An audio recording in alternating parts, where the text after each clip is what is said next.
नमस्ते, स्वागत छ यहाँहरूलाई मेरो च्यानलमा। आज म यहाँहरूलाई नयाँ स्वादमा वाइवाई गुन्द्रुक चटपटी बनाएर देखाउँछु। वाइवाई गुन्द्रुक चटपटी बनाउनको लागि सबैभन्दा पहिला मैले गुन्द्रुकलाई भुट्नको लागि राखेको छु।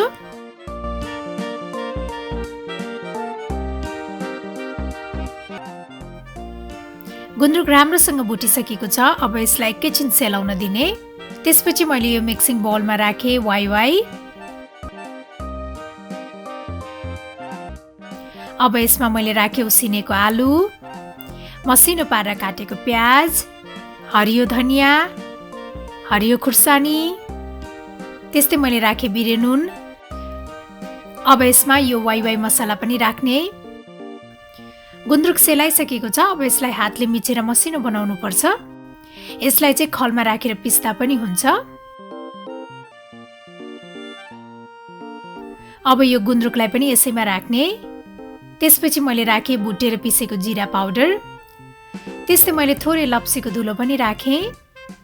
अब यसमा मैले थोरै कागतीको रस पनि राखेँ। त्यस्तै मैले यो तोरीको तेल पनि राखेँ। त्यसपछि मैले लिएको चाहिँ यो उसिनेर बोक्रा निकालेको टमाटर, तातो पानीमा भिजाएर राखेको सुकेको खुर्सानी अनि यो लसुन। अब यसको चाहिँ पेस्ट बनाउनु पर्छ। अब यो पेस्टलाई पनि यसैमा राख्ने र अब यो सबै चिजलाई राम्रोसँग मिक्स गर्ने।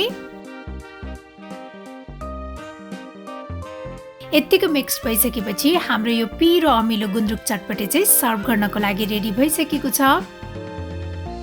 मलाई आशा छ यहाँहरूलाई यो पिरो अमिलो वाइवाई गुन्द्रुक चटपटीको रेसिपी पक्कै पनि मन पर्यो होला।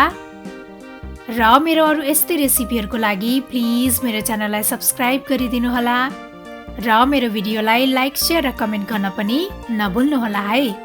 Thank you for watching. Bye by.